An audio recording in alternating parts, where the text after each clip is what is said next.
is NBC Nightly News, reported by John Palmer. Good evening. The mission of the Space Shuttle Challenger suffered a major setback today. An attempt by space-walking astronaut George Nelson to capture and haul in the crippled satellite Solar Max ended in failure, and things don't look good tonight for another attempt tomorrow. Here's science correspondent Robert Bazell in Houston. The day aboard the Space Shuttle Challenger began in a light mood with James Van Hoften in the foreground and George Nelson, called Pinky, playing catch with a roll of tape. Looks like Pinky and Ox are working real hard down there. Obviously they're ready if all they got to do is play catch. Roger. Meanwhile, Commander Robert Crippen maneuvered the spacecraft closer and closer to the disabled scientific satellite called Solar Max. There's a satellite out there. When Challenger was 200 feet away, Nelson, wearing a spacesuit and strapped to the jet backpack, took off to try to capture the satellite. Challenger Houston, the Solar Max is ready for capture. Roger, we catch. Copy, ready for capture. Solar Max is rotating in space, and Nelson's goal was to hook up with it to stop the rotation. But the device that was supposed to attach him to the satellite did not work. Next, Commander Crippen suggested that Nelson try to stop the rotation by grabbing the huge solar panels on the satellite. You're going to have to hold on to it both hands, I imagine. Tell me when it's stable. That attempt actually increased the satellite's rotation. Next, Crippen suggested that Nelson try another approach. Okay, do you think you'd be doing a better job if you went in and grabbed hold of the end effector? But Nelson was worried about the fuel in his jet backpack. I don't know if I'm going to have enough gas to do that. Okay, come on back in, thanks. As Nelson followed orders and returned to the spaceship, harried engineers and mission control tried to decide what to do next. They advised Commander Crippen to try to catch the satellite with the shuttle's robot arm. That, too, failed. We came close that time, but no cigar. Late today, engineers at the Goddard Space Center in Maryland were sending commands to Solar Max to try to slow down its rotation, so that tomorrow the astronauts can try again to grab it with the robot arm. Because some fuel supplies are running low on the shuttle, the astronauts can no longer use the jet backpacks, and they will have only one more chance to try to capture the satellite with the shuttle's robot arm. They won't even get that chance if engineers cannot stabilize Solar Max. If the astronauts can capture the satellite, they will fix it as planned. If they fail, they will come home early. Robert Bazell, NBC News at the Johnson Space Center, Houston. All in all, it was a very frustrating day for the astronauts aboard the space shuttle and for NASA officials at Mission Control in Houston. Shuttle Commander Robert Crippen summed it all up, all of that frustration, when he said, "We got close, but no cigar." Coming up, Fred Francis in Washington, where the administration denies any contingency plan to use American combat troops in Central America. Connie Chung in Pennsylvania on Gary Hart's problem getting delegates on the ballot. And Linda Ellerby on publishers who drop evolution from their textbooks. A poorly designed computer can be a painful experience. Burroughs is changing this by studying the effects computers have on the people who use them. Morning, Claire. We developed a high-resolution screen that's easy on the eyes, an adjustable keyboard that's easy on the back, even modified the sound of the key click. What's important to Burroughs isn't just how well computers work, but how well people work with computers. Night, Claire. Nobody thought European automotive technology could be affordable. Then Renault introduced Alliance. At first, only a few discriminating buyers recognized the benefits. Sedan comfort for 5, a quiet, smooth ride. But its reputation grew and grew until Alliance became the best-selling American car line launched in 1983. Renault Alliance 5959. European technology that's affordable. The one to watch, the one to watch, the one to watch. Renault. How do competitive air delivery services stack up? Leading services deliver a 10-pound package coast to coast for $44. With UPS Next Day Air, the same package costs $21. And if the package doesn't have overnight urgency, UPS Second Day Air costs $11.50. UPS Next Day Air and Second Day Air, from the service American business depends on. Any way you stack it, UPS saves you money from the ground up. Are there contingency plans for the use of U.S. combat troops in Central America? Some of the highest officials in the Reagan administration say there are none. But Fred Francis reports from Washington that such plans do exist, despite the denials. Today, Secretary of Defense Weinberger, speaking on ABC's This Week, flatly denied published reports that the administration has drafted contingency plans for Central America. That's another of those stories that appears and is attributed to an administration source who's usually some man you catch in the hall who gives you the answer that you want. There is no plan of that kind, nor is there any necessity for it. But Ambassador Otto Reich of the State Department says there are contingencies. There are no plans to use U.S. combat troops in Central America. Those are plans. Contingency plans, every nation must have plans to deal with unforeseen contingencies or situations. So there is a difference between the two, but there are no plans, as the President has said, to use them. If the contingency plans are activated, the Pentagon is ready. Almost the entire nation of Honduras is a staging area. From this $13 million airfield at Comayagua, United States combat aircraft could strike into El Salvador and Nicaragua. And at San Lorenzo, close to both borders, the Pentagon wants to build ammunition bunkers and stock them, just in case. Representative Solars of New York is troubled by the preparations. But I am concerned about the extent to which this appears to indicate that the Reagan administration is seriously contemplating sending American combat forces into Central America. The Salvadoran army would have to be near collapse before American force would be used. Nicaragua would have to import Soviet MiGs or attack its neighbors before U.S. involvement would begin there. Under any scenario, Pentagon strategists say that U.S. air power, not combat troops, would be the most effective response. But even that would have to pass a very reluctant Congress. Fred Francis, NBC News, Washington. Relations between Congress and the White House are already under severe strain on the subject of foreign policy. Diplomatic correspondent Marvin Kalb reports the White House wants it that way. By deliberate design, the administration has attacked Congress for the setback in Lebanon, ironically hoping in this way to achieve a degree of support for its controversial policy in Central America. It started last week when Secretary of State Schultz criticized congressional restrictions on the president's ability to conduct a coherent foreign policy. Then on Wednesday, the same theme from the president at a primetime news conference. On Friday morning on NBC's Today program, Secretary Schultz was back on the attack. A few hours later, the president, clearly by now running against Congress. It's fault, not his, for what happened in Lebanon. And yesterday, with Lebanon very clearly on his mind, the president argued that once troops are committed, Congress should not undercut American policy by changing the ground rules. On Capitol Hill, that line of reasoning is producing only limited sympathy from Democrats as well as Republicans. The president is trying to blame Congress for the failures of his policies. After all, Congress, over my objections, gave him a blank check 18 months in Lebanon. But eventually it dawned on him that his policy wasn't working, and he had to pull out. The mission failed because it was flawed from the very beginning that the 1,600 Marines were not going to do anything to 40,000 Syrians that were in Lebanon. There were simply too few of them there to make any kind of effort from a military point of view, and there were simply too many of them there to conduct a diplomatic political presence. Some Republicans think it's good strategy to run against Congress, perhaps, but some Democrats led by Cranston now want to hold hearings on whether the administration intends to commit American forces to Central America. Marvin Kalb, NBC News, the State Department. Soviet leader Chernyenko blamed the Reagan administration today for increasing world tensions and insisted that U.S. nuclear missiles must be removed from Western Europe before the nuclear arms talks can be resumed.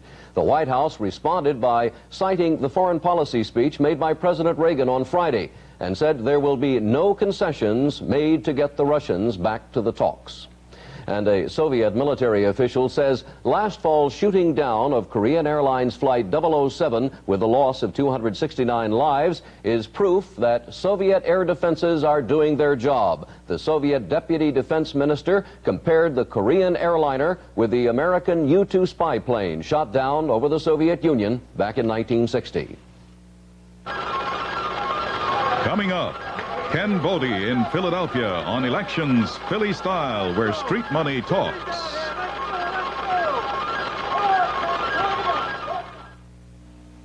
They say a tire is a tire. You can't tell one tire from another. But Goodyear said, baloney, and spent $1 billion to design and build the world's leading radial tires. Did anybody notice? Drivers did. They're buying more Goodyear radials than any other brand. More than all foreign radials combined. Sometimes it really pays not to listen to what they say. Goodyear.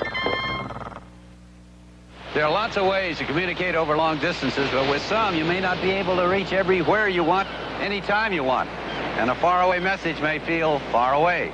But you can always count on AT&T, the only long-distance service that lets you call from anywhere to anywhere with operators standing by. And with AT&T, your calls will sound as close as next door. So why settle for anything less? AT&T, the more you hear, the better we sound. Reach out and touch someone. This woman has had diabetes for years. Mrs. Johnson? So there's a chance her daughter may also develop it. Diabetes is a serious illness, but it can be controlled. How have you been feeling? Kind of tired. Mm-hmm. Are you often thirsty? Yes. 11 million Americans have diabetes, maybe even you, especially if you're over 40 and overweight. So check with your doctor. This message was brought to you by Pfizer Pharmaceuticals. I'll know soon, Mom. Pfizer, one of your partners in health care. The three Democratic presidential candidates campaigned in Pennsylvania today in advance of that state's primary on Tuesday. Pennsylvania has a two-part primary. Part one is the popular vote, or the beauty contest. The second part is the vote for delegates committed to a specific candidate. And it is this second part that is causing serious problems for Gary Hart.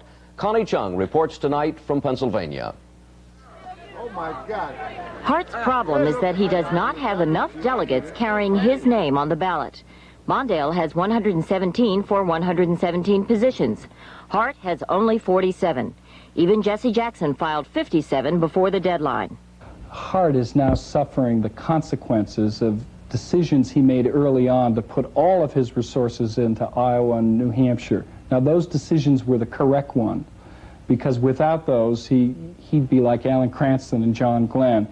But he has no delegates filed in many districts, and that will cost him the delegate race in Pennsylvania. I see John Glenn, I see Jesse Jackson, I see Mondale, I see Ruben Askew, I see Alan Cranston. I don't see Gary Hart's name appear here at any time. I don't know why.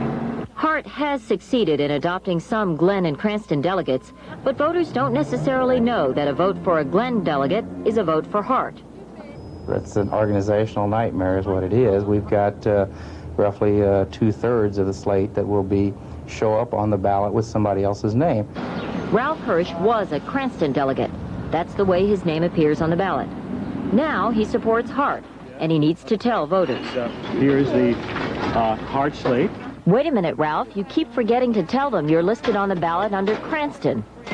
Hart's trying to solve the problem with palm cards. 1.5 million handed to voters at the polls to identify mislabeled delegates.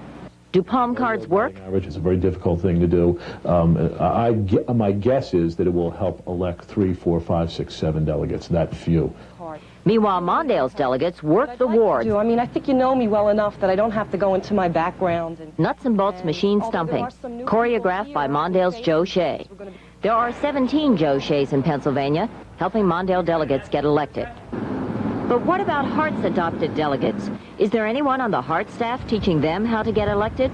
Not to my knowledge. I'm not aware that there is. Hart's track record of winning adopted delegates is not good. In Illinois, he did not win a single adopted delegate. Hart only lost the popular vote by a whisker, but Mondale won more than twice as many delegates. In Florida, Hart won the popular vote, but Mondale won 10 more delegates. Coming up, 5 more important states have two-part primaries. Hart must scramble to avoid disaster. When the Democratic primary process is over in June, Hart can make one more stab at gathering delegates. For the first time, delegates to the Democratic convention are not bound. Even now, Hart has quietly begun courting Mondale delegates who have already been elected, urging them to switch to him, a switch they will make only if they believe Hart can beat Ronald Reagan and Walter Mondale can't. Connie Chung, NBC News, Philadelphia. Street money. Local political campaigns in the big cities could hardly operate without it. It's paid as a reward to those who get out the vote for a particular candidate. Here's national political correspondent Ken Bodie. The street. It's where elections are won and lost in Philadelphia. Campaign workers are hitting these row house neighborhoods like an invading army. Come on, let's go! Jimmy's out here! Let's go, let's go! This is part of the Jimmy Tayoun for Congress Brigade. Brigade leader Tony Morrison. Boy, he's gonna lose 40 pounds when I get done with him. I ain't getting it, pal. Your corpse might go to Congress. For these workers, the presidential race is low priority. On Election Day, they'll be on the streets again for pay. What they're paid with is called street money. Jimmy Tayoun is a ward leader himself. 4 years ago, we watched him count out street money for his workers. Harry, thank you very much. Thank you, Jimmy. Prince, don't count it. All right. Street money is the lifeblood of an organization on Election Day. It is with this street money that we're able to hire poll watchers, poll workers. Joe Vignola is the city controller of Philadelphia. He approves the entire city budget. For Congress, he's for Tayoun's opponent, Tom Follietta. Vignola's candidate for president is Walter Mondale. Joe Vignola is also a ward leader, so he passes out his own street money to his own workers. What happened to me this morning, I went in to see the party chairman and treasurer. All the Philadelphia ward chairmen picked up their street money at the same time. I got $50 per division. I have 27 divisions. I got $1,350. Ward chairmen add to that street money the contributions they get from candidates all up and down the ballot. So how much money will be on the street in the Tayoun-Follietta race? $50,000 to $75,000, I think, is a very realistic number. A piece? A piece. Street money, sometimes called walking around money, has a bad name in many places. It suggests corruption, shady deals, even vote buying. However, in Philadelphia, it's paid out and accepted by all sides, a regular part of this town's civic ethic. Next to her. What's the difference between being a ward leader and a candidate for Congress? Well, today, Jimmy Tayoun began paying out his street money. This year, he pays by check, with all the checks written and signed by his assistant, Louis. He'll make $1,000 on this election. Tony Morrison. If Tayoun wins, Tony wins too. Then he may run for ward leader himself. You knock on that door, you ask them, would you vote for Jimmy Tayoun, please? Meanwhile, Tony works the streets. We're doing now, this is old-time politics that you can't beat. It's the greatest. It's like we go door to door. Nothing. The media, nothing can beat this here. This is getting to the people. You'll see the response here if you've seen it already from the people. It's a fantastic response. And when will the cash that Tony already has in his pockets trickle down? In other words, when will Tony pay off? They get their street money Tuesday, after the election. After the election? After the election. Why? Why? Does anybody pay you before you work? They pay you after you work. Ken Bodie, NBC News, Philadelphia. Senate investigators looking into the financial affairs of presidential counselor Edwin Meese have further broadened their inquiry. They're now looking into a 1980 Reagan transition fund and how it spent nearly $500,000, which it raised from private donors. Meese was a trustee of that fund. Coming up, Linda Ellerby in Texas on the fight to teach creation in the classroom.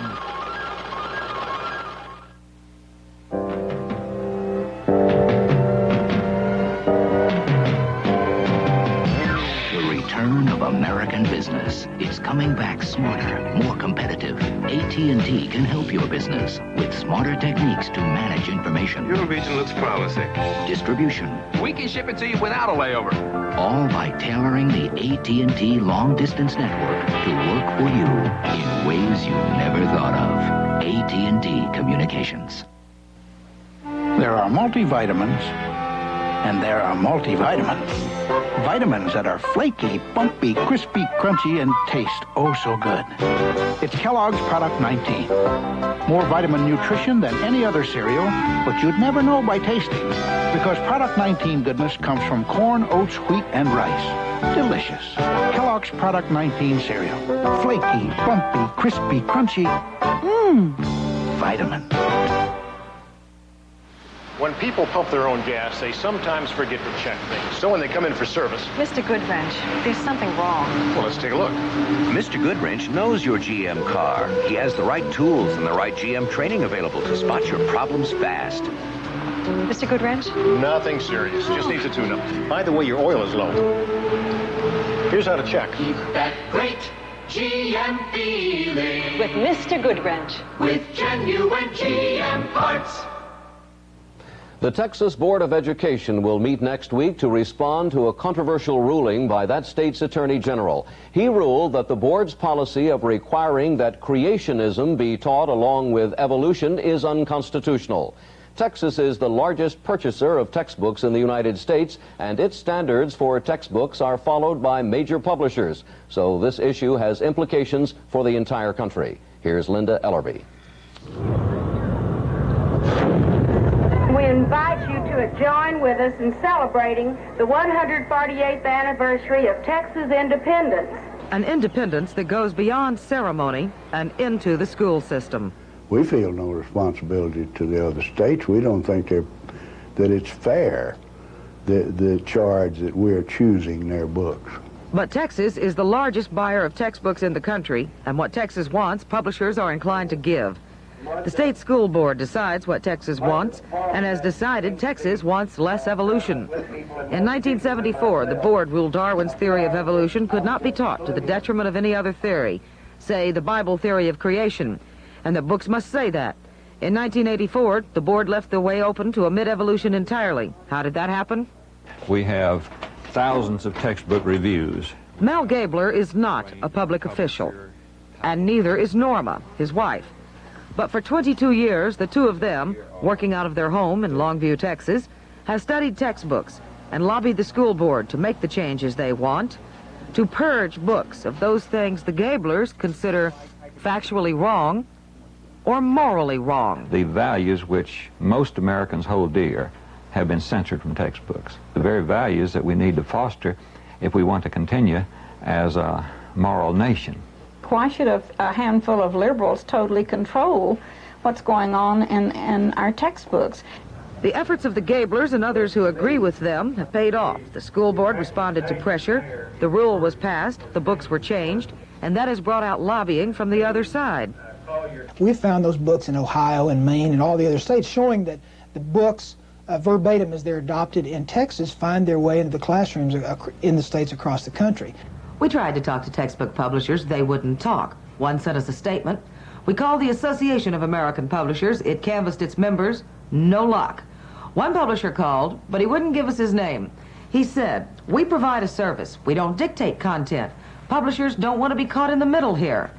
Well, just who is caught in the middle here? In biology classes in this San Antonio high school, they taught evolution, but a local preacher tried to go into the school to give the teachers his preferred science book, one that teaches creation. Then he mailed the books to teachers' houses and made everybody mad. I think it's too bad we're caught in the middle, and that's what I resent. To Assistant Superintendent Lane, it's not just the teachers, but the students who are caught. It's sad that certain individuals have limited, in my judgment, the Bible, and are now trying to make it a book of science. Here, the Bible is used in science class. It's a religious school run by the preacher who tried to distribute creation books in the public schools. A religious school that uses modern methods, modern computers, to teach reading and writing and creation according to the Bible. Guido Merkins, the pastor, will tell you he just wants fairness. That's all.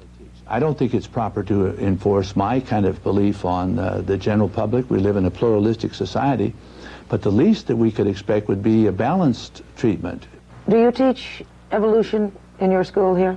We teach creation. Even though Guido Merkins doesn't teach both and students don't get asked, a poll shows most Americans think both should be taught, and they have a powerful friend. But if it was going to be taught in the schools, then I would think that also the biblical theory of creation, which is not a theory, but the biblical story of creation, should also be taught. That's what the Texas School Board thought, but the Attorney General said it was unconstitutional. This particular rule was not passed for a secular purpose. It was passed clearly in a religious context, in a religious debate, and it was passed in an effort to appease a religious philosophy. Now the school board must decide whether or not to repeal its rule on evolution. We won't do anything, and we'll see what happens. There seems to be no question that this will end up in federal court. There's no question either that the desires of the school board in the state of Texas have been granted. and textbooks printed accordingly. The number of words concerning Darwin and evolution has greatly diminished, and even major publishers have gone so far as to print biology textbooks that do not mention evolution in text, index, or glossary. This November, the state of Texas will choose textbooks for the next 8 years, and it will be in our interest to see what Texas thinks we should know about science and our origins.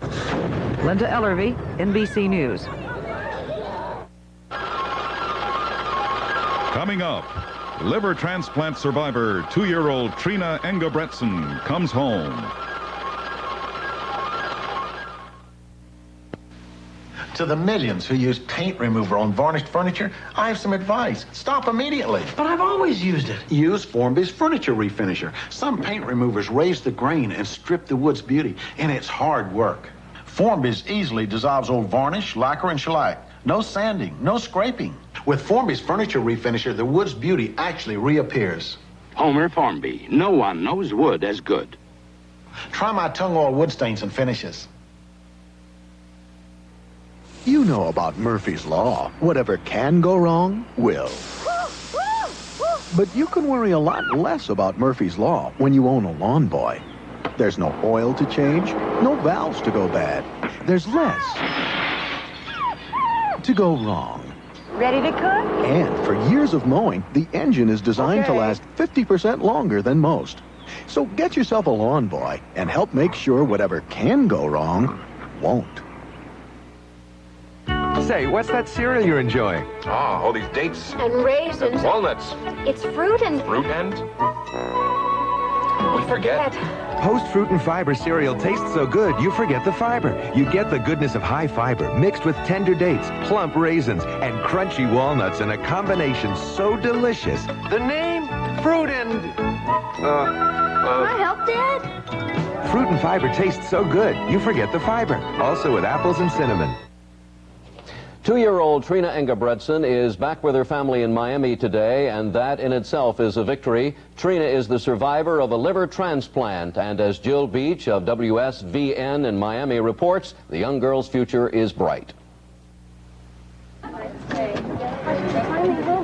Clutching brand new toys, gifts from well-wishers and friends, 2.5-year-old Trina beamed as her dad carried her down the airport concourse. Her long hair temporarily gone from intense medical treatments.